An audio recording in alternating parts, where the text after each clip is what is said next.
नमस्कार, मैं Nancy Rawat. The Bharat में आपका स्वागत है। पेश आज के मुख्य समाचार।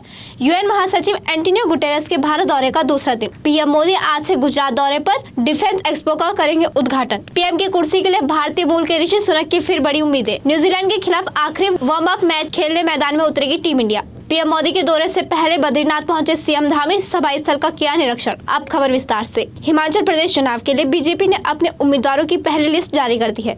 बीजेपी की तरफ से अपनी लिस्ट में 62 उम्मीदवारों के नाम ऐलान किए गए हैं। सीएम जयराम ठाकुर सिराज से चुनाव लड़ेंगे। इस सीट पर मुकाबला काफी दिलचस्प माना जा रहा है, क्योंकि कांग्रेस यहां से पहले ही चेतराम ठाकुर का अपना उम्मीदवार घोषित कर चुकी है, जिसके बाद अब बीजेपी ने भी सीएम जयराम ठाकुर के नाम का औपचारिक ऐलान किया। दूसरी तरफ संयुक्त राष्ट्र के महासचिव एंटोनियो गुटेरेस के 3 दिवसीय भारत यात्रा का आज दूसरा दिन है। वह आज मुंबई के ताजमहल पैलेस होटल में 26/11 के आतंकी हमलों के पीड़ितों को श्रद्धांजलि देकर भारत की अपनी यात्रा की शुरुआत करेंगे। इस कार्यक्रम के बाद विदेश मंत्री एस जयशंकर संयुक्त राष्ट्र महासचिव गुटेरेस के साथ वैश्विक चिंताओं से जुड़े मुद्दों, G20 की भारत की आसान अध्यक्षता, सुधार युक्त बहुपक्षीयता सहित संयुक्त राष्ट्र के साथ भारत के संपर्कों को मजबूत बनाने की दिशा में उठाए गए कदमों के बारे में द्विपक्षीय वार्ता करेंगे। दूसरी तरफ प्रधानमंत्री नरेंद्र मोदी आज से गुजरात के 2 दिवसीय दौरे पर रहेंगे। करीब 15,670 करोड़ रुपए की परियोजना का लोकार्पण करेंगे और शिलान्यास करेंगे। आज मोदी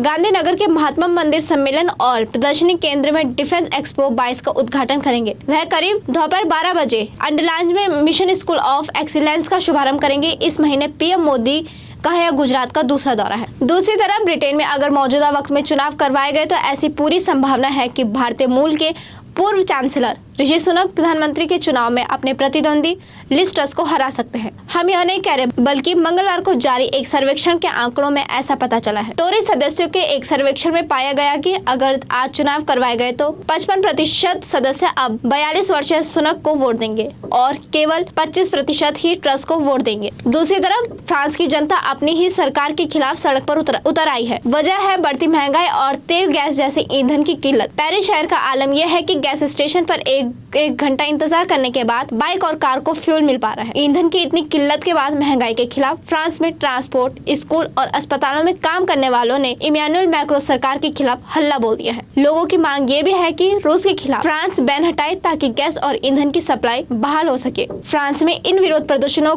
को लेफ्ट पार्टियों का पूरा समर्थन मिला है। अब वक्त एक छोटे से ब्रेक का, फिर लौटेंगे। ITM हमारा, इसमें बहती ज्ञान की गंगा है, इसमें रहती प्रेम की यमुना है, सिद्धांतों का उच्च हिमालय है, भक्ति सिखाता एक तिरंगा है,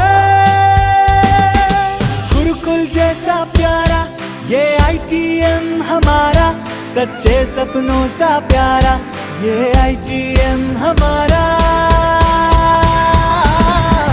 ITM हमारा, ये इंस्टीट्यूट हमारा, सच्चे सपनों सा प्यारा ये ITM हमारा, ITM हमारा, ये इंस्टीट्यूट हमारा, सच्चे सपनों सा प्यारा ये ITM हमारा। ब्रेक के बाद एक बार फिर से खबरों में आपका स्वागत है। ऑस्ट्रेलिया ने इजराइल को जोर का झटका देते हुए यरूशलेम को राजधानी के रूप में मान्यता देने से इनकार कर दिया। ऑस्ट्रेलिया सरकार ने पुरानी सरकार का फैसला पलट दिया है। ऑस्ट्रेलिया सरकार ने कहा कि हम इजराइल के पश्चिमी यरूशलेम की स्थिति को एक तरफा बदलने वाले फैसले को नहीं मानते हैं। ऑस्ट्रेलिया सरकार का कहना है कि इस मुद्दे को इजराइल और फिलिस्तीन के बीच शांति वार्ता के जरिए सुलझाया जाना चाहिए। ऑस्ट्रेलिया की विदेश मंत्री पेनी वोंग ने कहा कि ऑस्ट्रेलिया 2 स्टेट समाधान को लेकर प्रतिबद्ध है, जिसमें इजराइल और भावी फिलिस्तीन राष्ट्र अंतर्राष्ट्रीय तौर पर मान्यता प्राप्त सीमाओं के दायरे में रहे।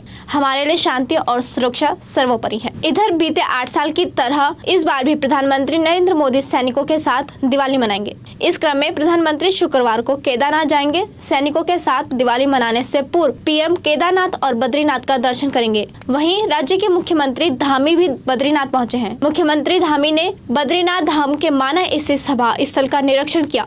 उन्होंने कहा कि धाम के मास्टर प्लान पर तेजी से काम चल रहा है और इसको पूरा करने का लक्ष्य दिसंबर 2023 रखा है। पीएम माना गांव जाएंगे और स्थानीय लोगों से मिलकर जनसभा को संबोधित करेंगे। इधर केदारनाथ यात्रा में हेली कंपनियां पुराने दोयम दर्ज के हेलीकॉप्टर का प्रयोग कर रही हैं। यह दुर्घटना का कारण बन सकते हैं। पहले भी यात्रा काल में टेक ऑफ व लैंडिंग के दौरान हेलीकॉप्टर में खराबी की घटनाएं हो चुकी हैं, लेकिन शासन इस बारे में सुध नहीं ले रहा। इस संबंध में बद्रीनाथ केदारनाथ यात्रा .com के संचालक ANK श्रीनिवास ने 2 वर्ष पूर्व हाईकोर्ट में इस संबंध में याचिका दायर की थी। आज बुधवार सुबह 6 बजे से धाम में फिर हेली सेवा शुरू हो गई है। कल हादसे के बाद दिन भर हेली सेवा बंद कर दी गई। सूत्रों की माने तो जितनी भी कंपनियों के हेलीकॉप्टर उड़ान भर रहे हैं 12 से 15 वर्ष पुराने हैं। साथ ही उनके कई महत्वपूर्ण उपकरण भी जवाब दे रहे हैं, जो टेक ऑफ या लैंडिंग के दौरान अक्सर खराब होते रहते हैं। इधर T20 विश्व कप 2022 का आगाज हो चुका है। इस टूर्नामेंट के 6 मुकाबले खेले जा चुके हैं। भारतीय टीम पाकिस्तान के खिलाफ अपना पहला मैच 23 अक्टूबर को खेलेगी। इससे पहले टीम वार्म अप मैच खेल रही है। भारत ने वार्म अप मैच में ऑस्ट्रेलिया को हरा दिया और अब उसका मुकाबला न्यूजीलैंड से है, जो कि बुधवार को खेला जाएगा।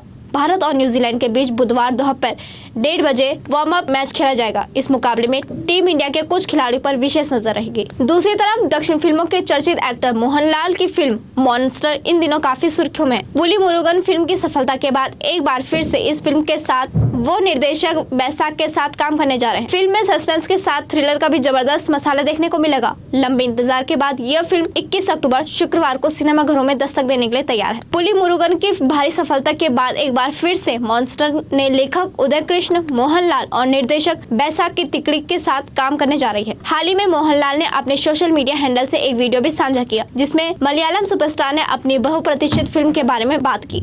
इसी के साथ आज के समाचार समाप्त हुए। धन्यवाद।